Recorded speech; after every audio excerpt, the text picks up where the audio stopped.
Welcome to the Taste Spot TV. I'm Tony Bruschi along with my friend Nate here. Today we're going to do a little wine pairing, if you will. Now, we're not pairing the wines with foie gras or filet mignon or some really odd kind of fish that's out of the pond out back. Anyway, we're actually going to pair it with a bunch of candy. You don't think it can be done? Think again. We're going to do it today on the Taste Spot TV.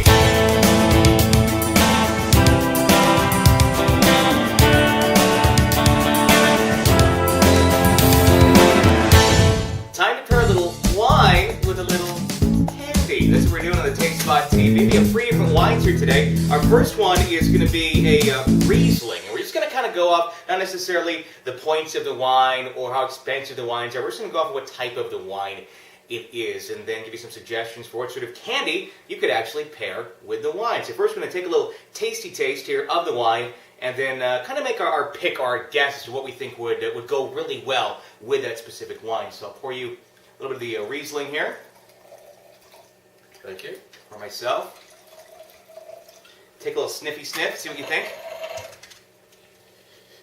Getting a lot of fruit.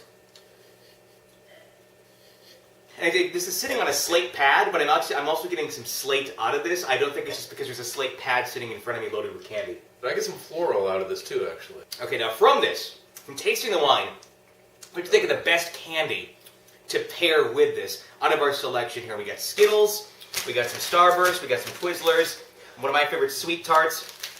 I did get a little chocolate. I didn't want to go with the obvious here because everybody goes, all right, chocolate and wine. No, I didn't want to go down that route because it's so easy to do that. So I did get a couple kind of chocolate-esque things, but nothing just straight chocolate. I got a Payday candy bar.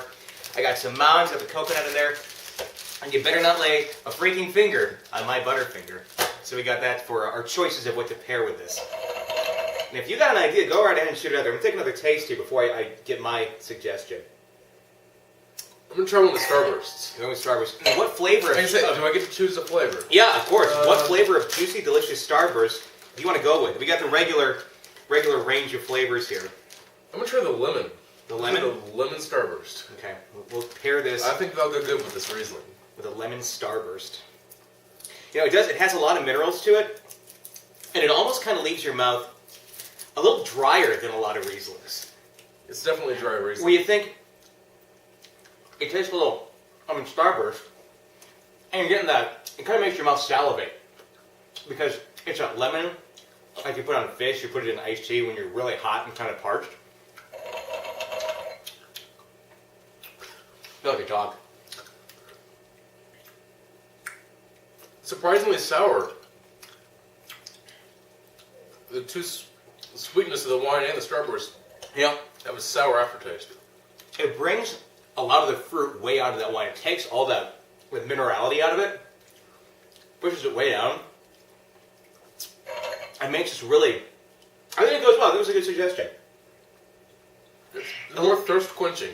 Let me go a little bit of a different route here. You did the Starburst, the real fruity one. I was thinking maybe Skittles or something, but I think they're just too similar. So I'm going to go down the route of a Payday, where you have kind of the caramel in there, Okay. and you got the nuts, and you got the saltiness.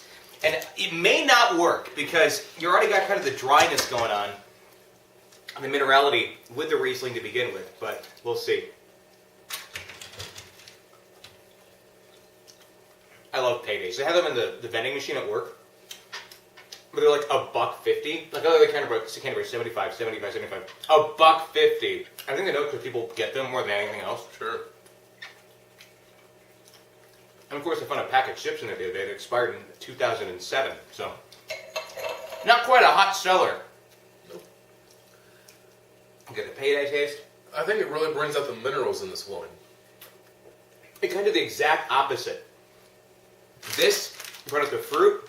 The Payday here really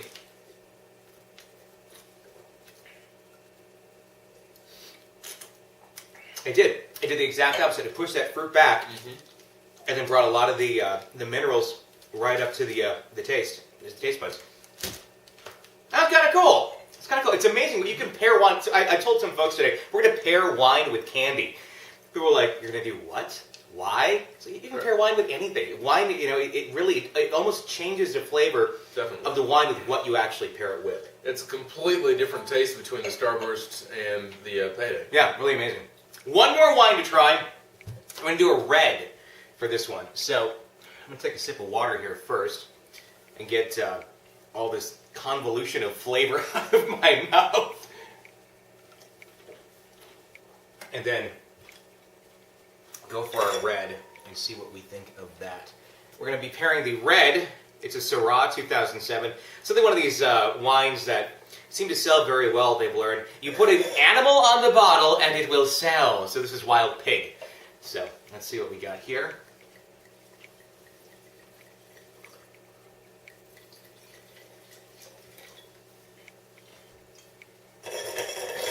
Now, of course, the natural assumption here when you do a red wine is you want to pair it with chocolate.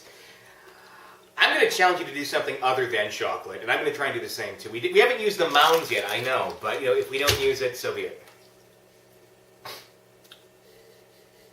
Oh, wow. I get some cedar on the nose. Lots of tobacco. Yeah.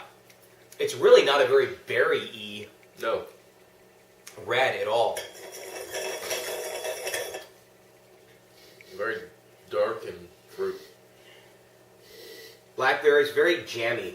It's like you took jam and you mixed it with a bunch of water at the breakfast table and you took a knife and you swirled it around for a long time. This is what you get. And then stick it in a cedar barrel for about a month.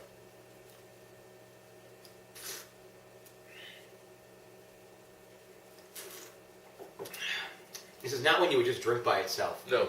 It's definitely a pairing wine. Yeah, I mean, it's not one of the best reds I've ever had, but it's something that maybe, what I'm wondering here is if we can pair this with one of the fruity things, it will bring out more of the fruit. So that's what I'm going to do. I'm going to go with Skittles here on this. I'm going to suggest, not lemon here either. I'm going to go with some of the darker, like the purple. I'm going to go with purple Skittles. And Skittles always remind me of when I was a kid, because my dad always had to bribe me to go and do stuff with him.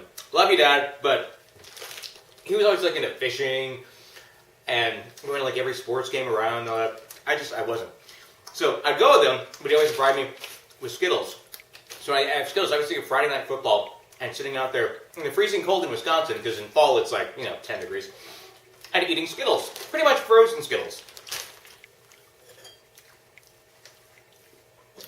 It's a very fruity combination, actually. The Skittles add some of that fruit flavor that this wine tended to be subtle on. You know what it tastes like to me? When you pair that together, it tastes like grape Kool-Aid. Yeah. You add the grape Kool-Aid, and there was a bizarre aftertaste that grape Kool-Aid always had when you were a kid. Always. You had the green Kool-Aid. My favorite was Charcoalberry Finn, which I think doesn't exist anymore. But grape Kool-Aid always had a bizarre aftertaste. All the other ones didn't so much. Grape did. This tastes like the aftertaste of grape Kool-Aid when you pair those two together. Or my favorite, the grape Squeeze-Its. Yes, grape Squeeze-Its. Or the little hugs, the things in the barrels. Yes. You ever have those? And my mother was like, it's 15 cents for a little thing. I can buy you a whole jar of Kool-Aid for that. So we never got those. This is a Taste Spot TV. I'm Tony Bruschi. Thank you, my friend Nate, for coming over today. Thank you for watching.